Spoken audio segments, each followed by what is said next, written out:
Hello, everyone. Firstly, thank you all for coming back. I think most of you are back for the Q&A and the panel session.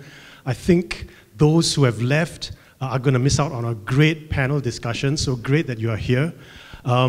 First, I know we've been applauding quite a bit, but I really want to acknowledge the presentations that were just done. I think they were really excellent and really brings to light the threats that are out there that might be hidden to most of us if we're not aware. So if you will, please join me in thanking those who had already given their presentations.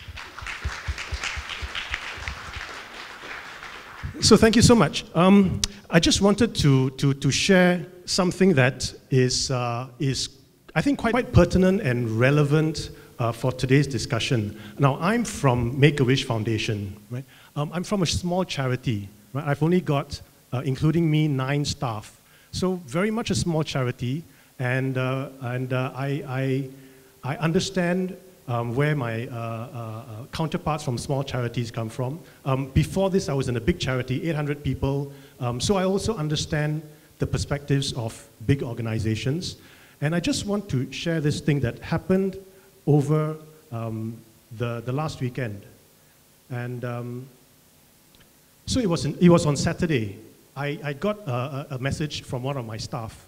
And in that message, it's a WhatsApp message. And in that message, it said, hey everyone, this is a group chat. Hey everyone, be careful. There's this scam message that's going around. So I looked at what it was.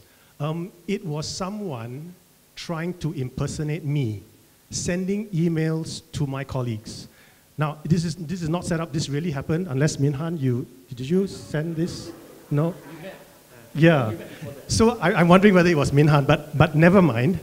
So, and I read what was in the message. So it says, from Neil Dyerson, that's me. And if you don't click on it, you wouldn't know that it's not the correct email address. So otherwise, it just looks from me. And it says, hello, Sarah, my colleague. Hello, Sarah. I would like to know when you are available. I need a quick favor ASAP. Best regards, Neil Dyerson, and then my designation. So thankfully, they didn't respond to it because they know I never sign off as Neil Dyerson, so it's always just Neil. But nevertheless, there were enough telltale signs there for them not to respond, but to alert the rest that, this is a scam. Now, of course, I gave them a pat on the back. But what was more pertinent to me was, firstly, here I am. I'm just part of a small charity, Why bother with us, right? Why bother with us? Clearly, there are bigger fish, since this is fishing, right? Clearly, there are bigger fish to fry, right? Clearly, there are bigger fish to fry, but don't forget that even ikan bilis can be fried and taste very good, right? So I'm not trying to say that small charities are ikan bilis, but you know what I mean. So what it told me was, regardless of whether we're in the charity sector or elsewhere, regardless whether we're a small organization or a big organization, we are not immune.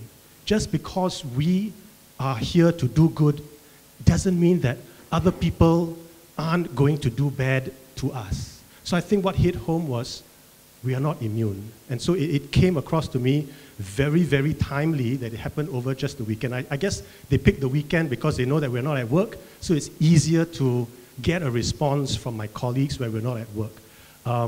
So this was my reflection and my takeaway from there. Now, what I'd like to do first is, we've heard from 3 of our panelists already. What I'd like to do is, I'd like to ask our 4th panelist to give us his broad thoughts on cybersecurity and IT implementation in the sector. But before I do that, I'd just like to have a show of hands to see where you think your organization is. And I want to be sure that before we end today's session, that all of you have something to take away with you, whether you are a small organization or a big organization, whether your charity is at Cybersecurity 101 or you are at PhD level, I would like you to have something tangible to take away with you. So maybe with just a show of hands, how many of you feel that your charity, you're looking at a charity 101 implementation of things, more of the basic infrastructure? How many of you feel that you're at 101? And how many of you feel that your basic measures are in place and you're looking to build on it? How can you do better? How can you build on your existing basic infrastructure? How many of you are in that situation? Okay, thank you. And I guess the rest are somewhere in between.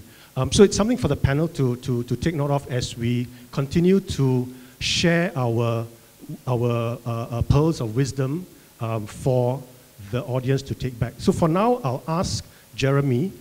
Jeremy is the CIO in a charity. So we've got an IT professional in a charity in a senior position, and I think that he will have some useful sharing for us. So Jeremy, if you could.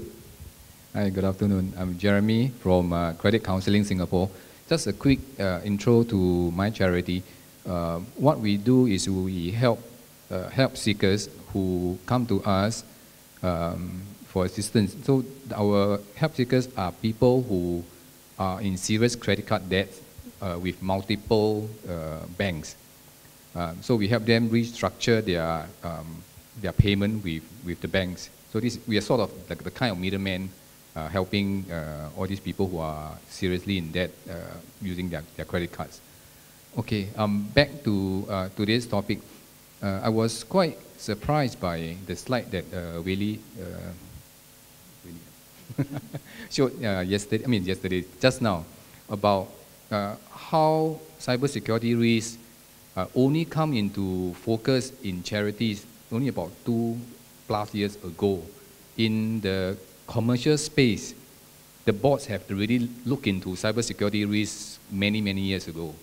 But I suppose she's also right that technology was one of the key factors why cybersecurity risk is now the focus of the boards in about cybersecurity in charities. What Min Han has shared earlier, and I think it's one of the questions that has been raised, is also very relevant in terms of what charities can do to beef up its cybersecurity defense, given the limited budget, given the limited resources. You may not even have an IT team or even an IT person in your charity, right? So there are a couple of things that we can do, and this is what we call the basic hygiene, and this is something that we can maybe go into deeper during the conversation. Thank you. I'm looking at the pigeonhole right now, so keep your questions coming in and keep your votes coming in. We're going to take a couple of the questions, and I'm going to direct it to Wei Li first, because you notice that you direct it to Wei Li and then she'll redirect it to the other. So I think it works out pretty well. I'll direct it to Wei Li and she can give her views and then direct it to some of the others as well. I'm going to read out two of the questions. There are multiple questions, but they are related. And it goes, what's the view of the panel in regards to using cloud storage for our clientele database and other confidential information? How do we ensure that we tap on technology to increase efficiency, yet keeping risk low? And the other related question, what should a basic/minimal IT protection package look like for a charity? Okay, let me take the second question first, because that's the easy one, because I'm going to direct it to the two gentlemen at the side. So I'll let them share with you in terms of software. Maybe I'll take the first question in terms of the view of the panel in regards to the using a cloud storage. It goes back to my earlier presentation when I say that when it comes to managing of the risk, it's everybody's responsibility, which goes back to like, if I need to choose any of the vendors, it doesn't mean that I can outsource my accountability. Accountability is still your responsibility. So I think just now I also saw another question on IT vendors. How do we manage our IT vendors? The thing is like, going back to our earlier conversation is like, some of your organizations do not have the luxury of having like an IT professional to help you in managing of all this IT vendor.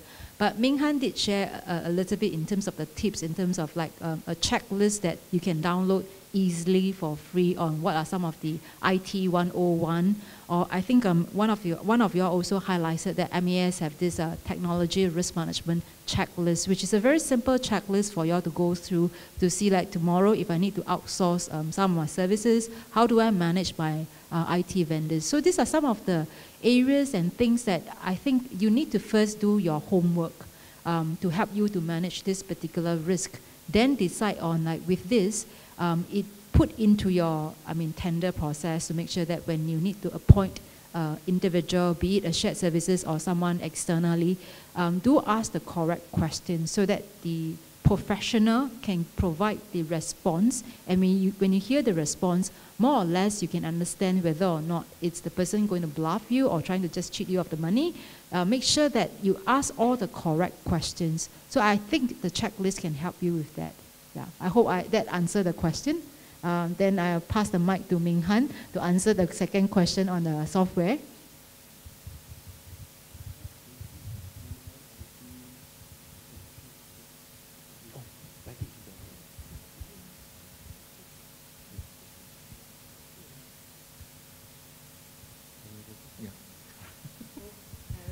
All right. I'm going to deal with the first question first. From a technology standpoint, what's the view with regards to cloud storage for use of client database and other confidential information? I think my view would be use it. It's there. It's available. It's good. The Singapore government is also moving towards cloud services, right, by the three major providers: Google, Amazon, and Microsoft, right? The key basic thing would be to understand the security features that these providers provide you and whether you turn them on for your benefit or for your use. As with security features and services that come with these cloud providers, there are costs incurred, but it's a risk-reward conversation. All right, so my view is use it. The other one was, what should a basic minimal IT protection package look like? I guess that depends. My response would be, if you are an organization that has got physical workstations and PCs, right, that you use within your organization, minimal for them would include the antivirus softwares that Min Han shared about. If your email is being your main form of communication, then additional tools such as data loss prevention tools, DLP tools, right, that are embedded with your email service would be required. The other aspect that I would strongly encourage would be to use two-factor authentication or multi-factor authentication, especially if you are using cloud service providers in the area of shared storage, email. Okay, a lot of these cloud service providers already have multi-factor authentication. Use them. They behave exactly like how you authenticate with your bank and your bank for banking services. If you are looking at servers and cloud storage, then I think having a minimum, there are a few more I could suggest, but I think they get a bit pricey. Minimum would probably include access controls lists and who can access such data, right? And employing appropriate access controls over that information in the cloud or between the cloud service provider and the individual users. Okay, that would be my take. So for me to answer question number 2, in regards to the minimum package, right? I think if you were to adopt the practices that was highlighted in the slides, I think you would have covered it 80%, right? But I would also like to highlight that perhaps you should need to come from a risk-based approach, right? Every organization is different, so you need to understand what are crown jewels to you. You need to understand that when your organization gets breached, in the example, right, somebody impersonate, for example, the CEO, sometimes it could be your internal data that is compromised. Sometimes the perpetrator could be using the credentials of the CEO to write a phishing email to another CEO, right? And then another company gets compromised. So we see situations like this. And therefore, as part of your risk assessment, what are risks to you? What are your crown jewels? And then you want to prioritize the protection of these crown jewels, to be the top list, right? My view about the adoption of technology. Now, for every suggestion for you to move to cloud, I would also find you an example that, sorry, let me rephrase. For every example that you say that cloud technology is safer than your traditional on-prem technology, I can find you examples how this is not so, and vice versa, right? Key thing to us, especially when we look at incident response, scenarios, is really that how much visibility the organization has, right? Many times we see examples of organization outsourcing both task and the responsibility. They lose visibility, right? So as organization, you need to understand that the data belongs to you, right? So if you do not have visibility, you do not have control. And if you do have visibility, you need to understand what kind of controls you need to put in place. If you do not understand how the controls can help you, you need to ask, right? If somebody tries to sell you a technology that you do not understand, he's probably trying to sell you snake oil, right? So you need to make him explain to you in very simple terms what exactly is his technology helping you in protecting your information.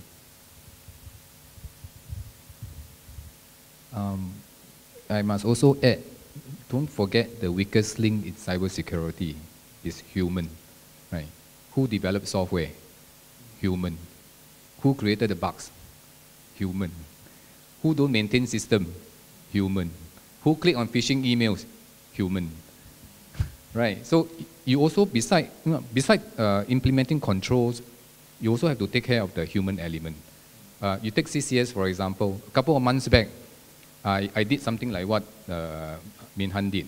Okay, I launched phishing campaigns to all my colleagues. The initial test, the figures was alarming and yet not surprising to me. It was around about 37%. 37% of my colleagues clicked on the phishing emails.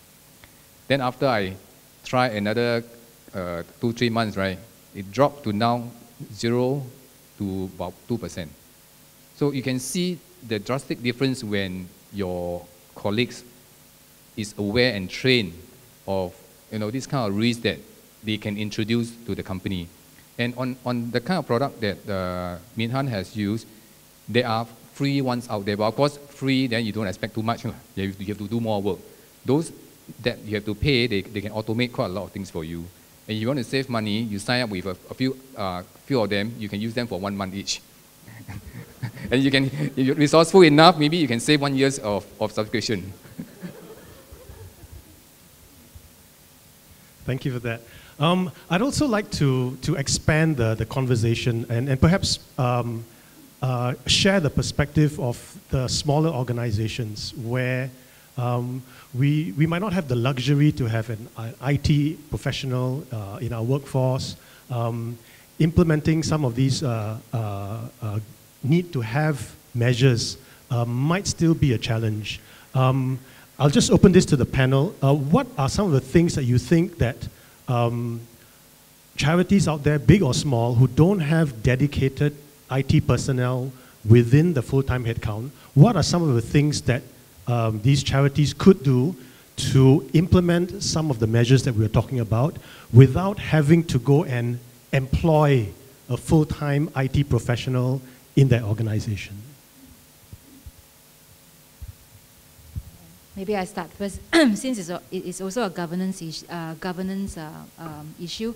So I use it like akin to when we roll out enterprise risk management. We always talk about tone from the top, which means that you need the support from the senior management, which is your ED. I think it should start from the board.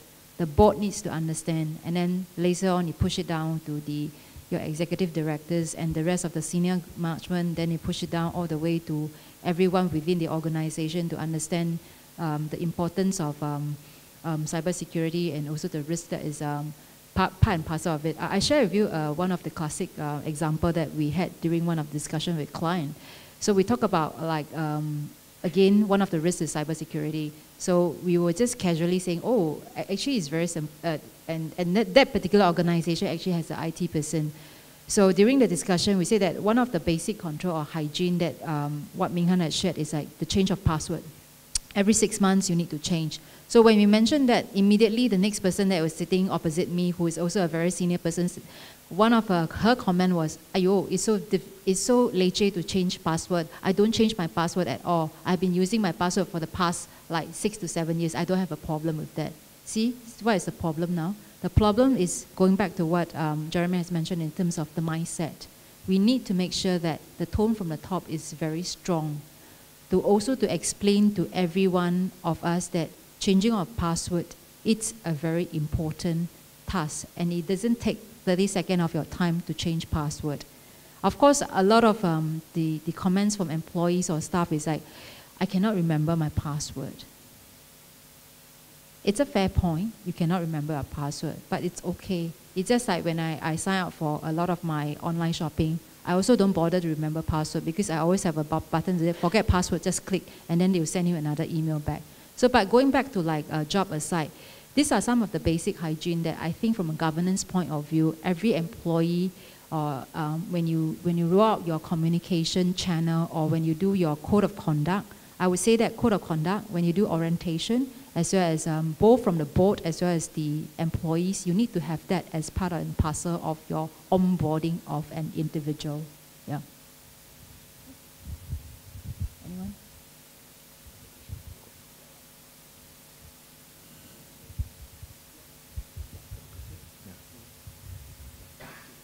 So I wanted to share that actually Neil and myself, we came quite a long way. We were former colleagues from the Ministry of Defense, so we were doing IT-related work. Now, I'm a strong believer that structure will shape people's behavior, right? So I think for an organization to be cyber aware, there must be cybersecurity conversation within the environment, right? And that needs to start from the top, right? Because if the leadership do not take the ownership, do not walk the talk, I think it is going to be challenging because that is not on the priority list of the employees, right? So that conversation needs to start at the top. Thank you. I wanted to just take the conversation to a specific aspect because I think most of us here are also thinking, so, what can we do? What more can we do? What else can we do? What are our options? One of the things that has been put on the table, if you were here for this morning session, you would have seen iShine Cloud as something that was purported as something that's there that can be leveraged. And Terence also mentioned earlier in his slide a bit about iShine Cloud. I'd like to get the views of the panel on what's your view of iShine Cloud. Is this something that is an option for our charities? What's good about it? What are the things that our audience can take away and consider based on your view of iShine Cloud? If I can have some views. Jeremy, do you want to start with? Okay, I only have one meeting with the iShine Cloud folks. So my understanding of iShine Cloud might be wrong. So if you want to really find out about them, please go and approach them. iShine Cloud is good, especially for small charities where especially you don't have any IT team, right? But there are also certain requirements that you must meet. Think of iShine Cloud as like Microsoft Office. When you sign up with Microsoft Office, you go with Microsoft Office and you can't really do a lot of customization. iShine Cloud is also something similar. I think one of the reasons why CCS ourselves, we didn't go with it because we are not ready. We have our core application within the company. Okay, when you go with iShine Cloud, your applications must not in a way be cloud ready. Right, so this is one of the consideration that we have.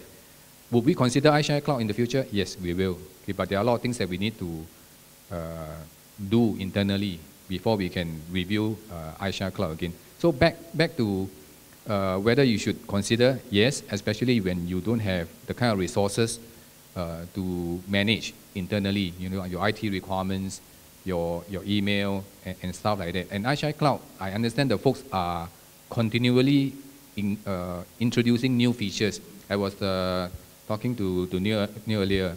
He was telling me that they are now introducing a module to manage volunteers, right? Yeah. Okay, so I've, in preparing for today's session, I did visit iShine Cloud's website, and the information or the services that they're offering, I didn't have a chance to talk to them. My quick take on it would be that I would seriously look into them and find out whether they could meet my needs if I was a charity organization. Just like Neil, I would have to make a decision at some point whether we are ready or we are not. But I would say that what I see of their services or what they publish available today, the services that they offer pertain more to HR and finance and some of the shared service functionality that an organization would require help on.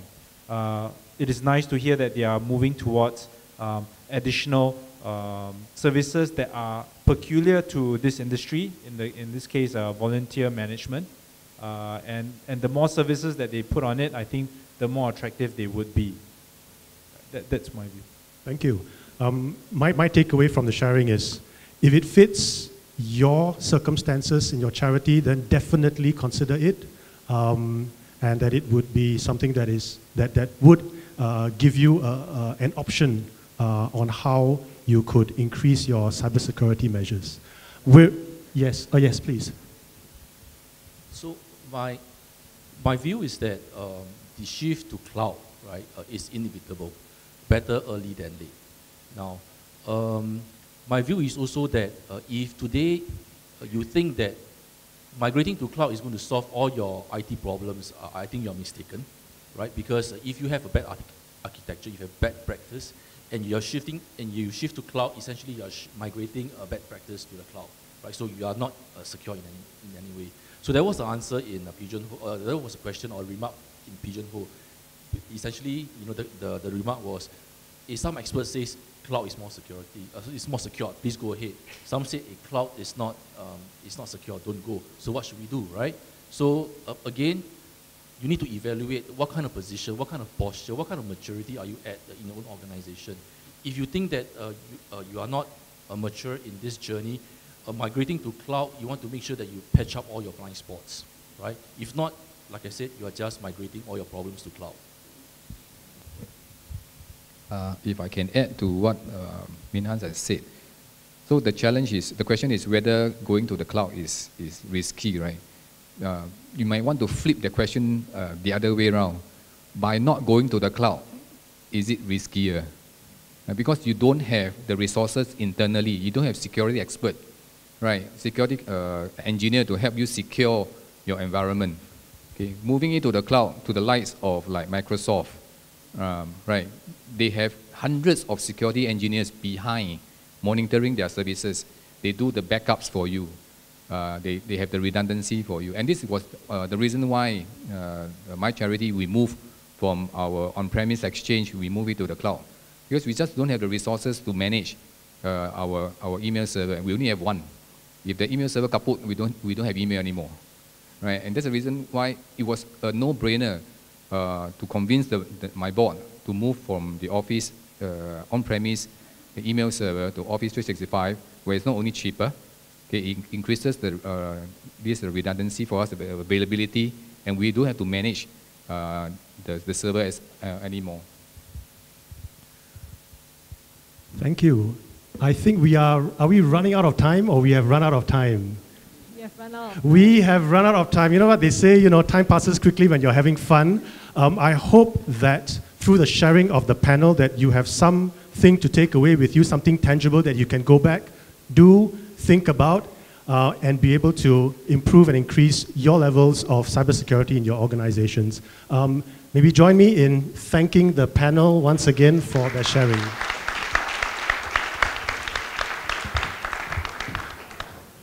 Okay, so now it's my pleasure to invite our MC member, Mr. Robin Chin, up on stage to present a token of appreciation to the speaker and the panelists.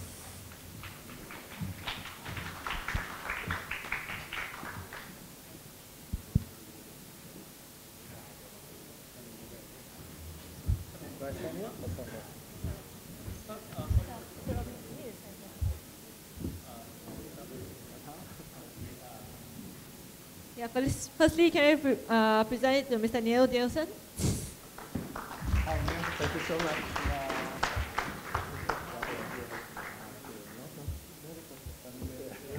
And secondly, Mr. Jeremy Ong.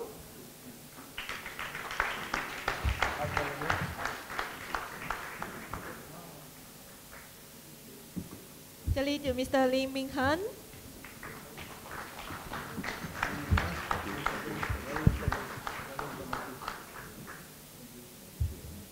Next up is Ms. T. Whaley.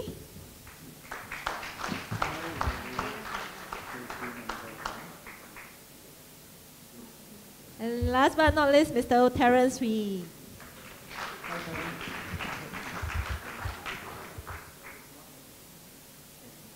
Now we take a group shot.